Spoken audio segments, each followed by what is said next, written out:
Om Shanti. Good morning आप सभी को। हाँ, मन का भी योग किया और तन का भी किया, अच्छे स्वास्थ्य की अनुभूति भी की।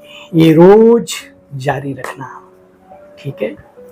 एक दो दिन, महीने दो महीने में कुछ नहीं होता।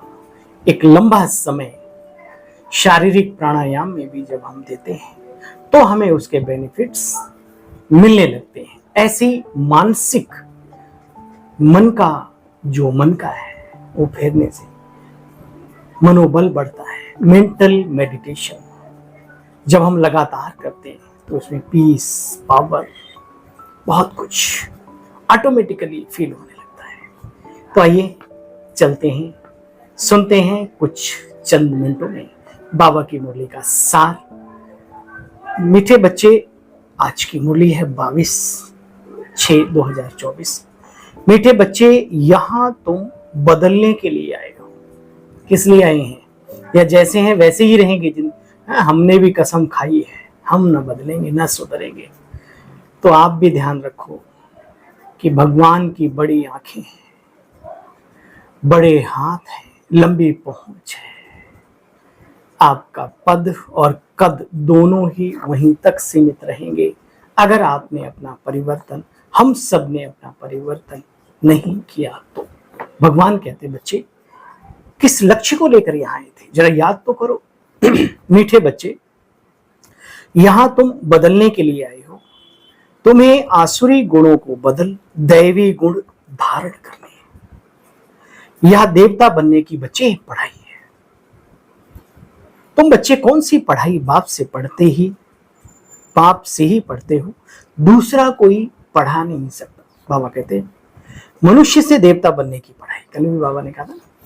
तो बाबा कहते हैं उत्तर में, मनुष्य से देवता बनने की पढ़ाई, अपवित्र से पवित्र बनकर नई दुनिया में जाने की पढ़ाई एक बाप के सिवाय और कोई पढ़ा नहीं सकते।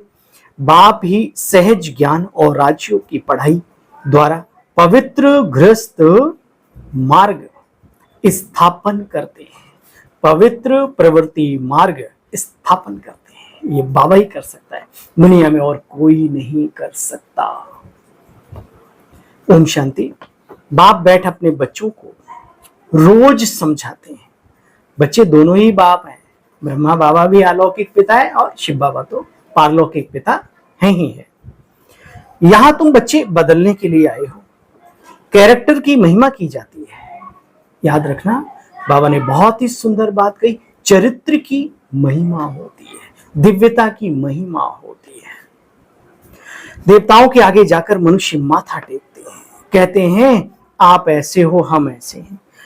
यहां तुम बच्चों को एम ऑब्जेक्ट मिली है, भविष्य नई दुनिया के लिए तुम बच्चों को बाप पढ़ाते हैं। वहां बच्चे विकारों की कोई बात नहीं होती है।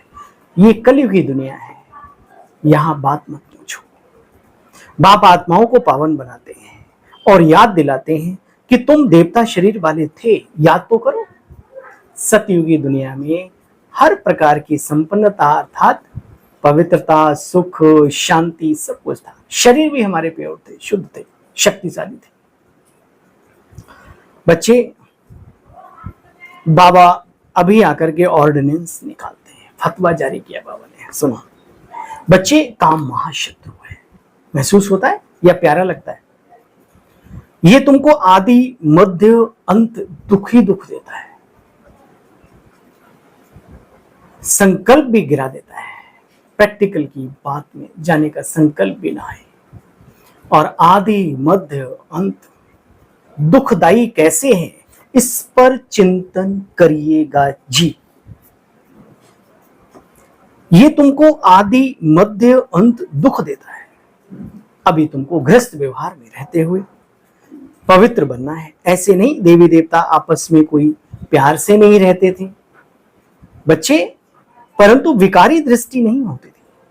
बाप यहां संस्कार डाल रहे हैं, बच्चे यहां भी तुम कमल पुष्प समान बनकर रहो। अपना भविष्य ऐसा ऊंच श्रेष्ठ बनाना है तो जानते हो, पहले पहले हमारा धर्म कर्म जो श्रेष्ठ था, अभी क्या हो गया है? धर्म और कर्म मनुष्यों के सब भ्रष्ट हो चुके हैं। कहते हैं दया धर्म का मूल है, पाप मूल अभिमान। तो रग रग में जिनके अभिमान हो वो धार्मिक धारणाओं वाले कैसे हो सकते हैं? खुद ही विचार करो। ऐसे नहीं देवता धर्म ही खत्म हो जाता है। नहीं बच्चे, गाते हैं ना, देवताएं सर्वगुण संपन्न थे। बाबा ने यहाँ की ही बातों को लेकर के तो सारी ज्ञान की बातों को स्पष्ट किया है ना। तो बाबा कहते हैं आटे में नमक मिसल सच्चाई कहीं न कहीं कायम रहती है। देखो बच्चे, बाप ने बताया है, मीठे मीठे बच्चों, तुम अपने को जानते नहीं हो। मैं तुमको आकर के 84 जन्मों की कहानी सुनाता हूं और हम सब सुन करके उन बातों को जान जाते हैं। बच्चे, भगवान वाच, मैं तुम बच्चों को आकर के राजाओं का राजा बनाता हूं। राजा नहीं, राजाओं का राजा। तो विचार करना, क्या हमारे संस्कार, हमारी सोच राजा की हो है? और राजा के अंदर क्या क्या विशेषताएं होती हैं? दयालुता होती है, स्नेह होता है।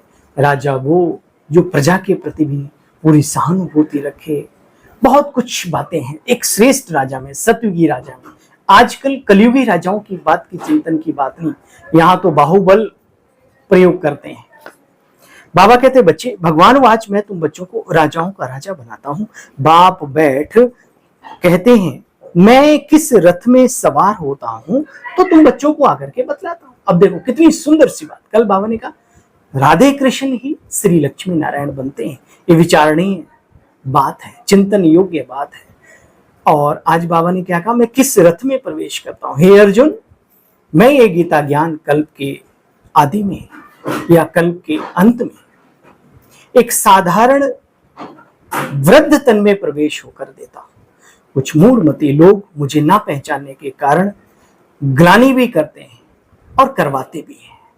दूसरा, जो मुझे पहचानते हैं उनकी व्याख्या भगवान ने की, मुझे कोटों में कोई और कोई में कोई विरला ही पहचानता है। ये अर्जुन, मैं राजयोग सिखाता हूं। मैं अपना परिचय स्वतः ही आकर के देता हूं। हे अर्जुन, मेरा धाम स्वधाम है, वो स्वधाम जहां सूर्य और चांद की रोशनी भी नहीं पहुंचती।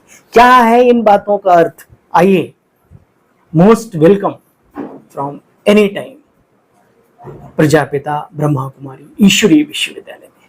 सीखिए, समझिए और अपने जीवन को सजाइए दिव्यता से। बाप ही बतलाते हैं अभी संगम युग है बच्चे, तुमको पढ़ाई भी वही मिलती है। कौन सी? जो कल्प पहले पढ़ाई थी, जिसका गीता में और अन्य जगह पर बहुत सारा वर्णन है। कैसे मनुष्य से देवता बने थे, इसका भी वर्णन है। गायन भी है ना, मानुखते की देवता करतन लागी बार। तो जरूर परमात्मा परम सतगुरु ही आकर के मनुष्य को देवता बनाएंगे ना। तुम बाप के द्वारा पारस बुद्धि बनते हो, खुद नहीं बनते। कई लोग आश्चर्य करते हैं, ये बीके लोग कैसे ऐसे रह सकते हैं? असंभव। बाबा कहते हैं बच्चे, भगवान जहां बैठा हो वहां हर बात संभव। तुम बच्चे पारस बुद्धि बनते हो। देखो बच्चे, रंगून में एक तालाब है, हिमालय कैलाश पर्वत पर। कहते हैं वहां आज तक कोई ना साइंटिस्ट और कोई पहुंचा नहीं। कहते हैं उसमें स्नान करने से मनुष्य परियां बन जाते हैं। कभी किसी ने जाकर के स्नान किया है? वास्तव में ये ज्ञान स्नान की बात है। ज्ञान को अमृत भी कहा जाता है, ज्ञान जल है। बाकी पानी की बात नहीं बच्चे, कोई स्नान करने से परी बन जाए। अभी तुम ईश्वरीय ज्ञान स्नान करने से परी ज्यादा और परी बन जाते हो।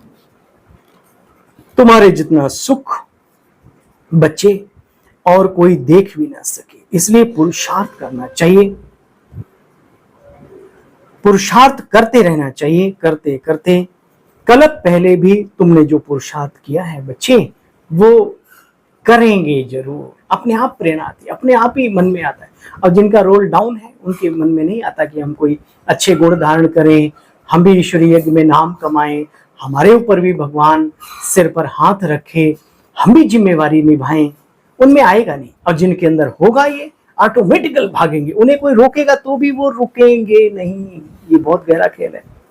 बाबा कहते बच्चे, अपने पुरुषार्थ द्वारा कैसे प्रारब्ध पाते हो, ये भी वंडरफुल बना हुआ ड्रामा है। बहुत सुंदर बात कह के बाबा ने पूरा किया, बहुत वंडरफुल बना हुआ ड्रामा है। बच्चे पुरुषार्थ तो करना चाहिए, पुरुषार्थ के बिगड़ तो पानी भी मिल ना सके। आपके भाग्य में था, ड्रामा में था, भोजन आपके सामने आ गया, लेकिन खाने का पुरुषार्थ बोलो करना तो पड़ेगा ना, चबाना तो पड़ेगा, ये यूं ही डालेंगे कुछ। हाँ, आत्मा अपने कर्मों में बंधी हुई है, स्वतंत्र है कर्म करने के लिए, अच्छे या बुरे, फिर उसका फल पाने में भी स्वतंत्र है, बंधी हुई है। अच्छा करोगे अच्छा, बुरा करोगे बुरा। बाबा कहते बच्चे पुरुषार्थ तो करना पड़े, ड्रामा में बैठ नहीं जाना। ये भी माया बहुत बिघड़ डालती है। बहुत कहते हैं जो ड्रामा में होगा सो होगा। कई बच्चे पढ़ाई ही छोड़ देते हैं, इसको कहा जाता है माया से हारे हार। अब कल पहले भी हारे होंगे, फिर हारेंगे, यही कह के छोड़ देते हैं हम लोग भी। अच्छा बच्चे, या वाह माया भी बड़ी जबरदस्त है। मायावी चीजें, मायावी लोग, मायावी संस्कार कोई कम थोड़ी है। अच्छा, मीठे मीठे सिलसिले बच्चों प्रति माता पिता बाप दादा का याद प्यार और गुड मॉर्निंग। रूहानी बाप की रूहानी बच्चों को नमस्ते। बोलो हम सब रूहानी बच्चों की रूहानी बाप दादा को, आपको भी नमस्ते नमस्ते। थैंक यू, शुक्रिया मीठे बाबा, ऐसा जीवन बनाने वाले दिल कहे लाखों शुक्रिया। धारणा का सार ही सुना, पुनः सुनेंगे सार का भी सार। श्रेष्ठ राज्य स्थापन करने के लिए श्रीमत पर चलकर बाप का मददगार बनो। जैसे देवताएं निर्विकारी थे, ऐसे गृहस्थ में रहते, घर गृहस्थ में रहते निर्विकारी बनना है, पवित्र प्रवृत्ति मार्ग बनाना है। ड्रामा की पॉइंट को उल्टे रूप से यूज नहीं करना। चाकू को उल्टा पकड़ोगे तो हाथ कट जाएगा, सीधा पकड़ोगे तो अच्छे अच्छे काम कर सकते हो। पढ़ाई पर पूरा अटेंशन देना है, पुरुषार्थ से अपनी श्रेष्ठ प्रारब्ध बनानी है। बोनापार्ट नेपोलियन के बारे में बड़ी सुंदर कहावत है। बचपन में एक पंडित जी आए, बोला तुम्हारी रेखा थोड़ी आगे तक होती तो बड़ा अच्छा था। तो कहते हैं वो घर में गया और उसने ब्लेड से उस अपने हाथ को आगे तक बढ़ा दिया रेखा को। बोला पंडित जी अब ठीक है। बोले ओ भाग्य से तो कर्म सदा ही बड़ा बेटे, तुम्हें दुनिया में कोई आगे बढ़ने से नहीं रोक सकता। और यही आगे सिद्ध हुआ। इसलिए ड्रामा, भाग्य, किस्मत ये भी ठीक है, लेकिन इसको रखा करो सेकंड नंबर में। फर्स्ट नंबर में पुरुषार्थ, मेहनत, कर्म, कौशल। पुरुषार्थ से अपनी प्रारब्ध श्रेष्ठ बनानी है। आज का वरदान है, कमल पुष्प का सिंबल बुद्धि में रख, अपने को सैंपल समझने वाले न्यारे और प्यारे भव।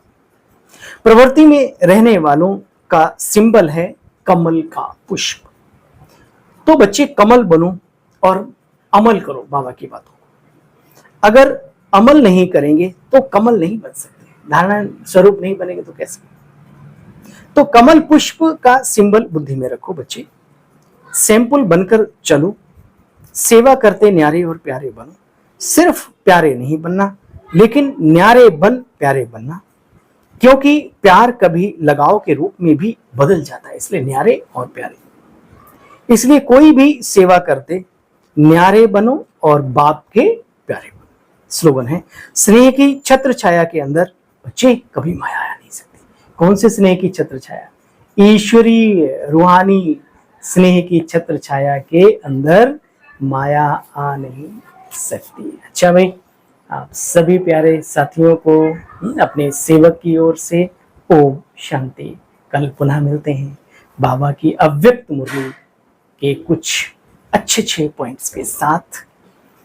तब तक के लिए आज्ञा दीजिए।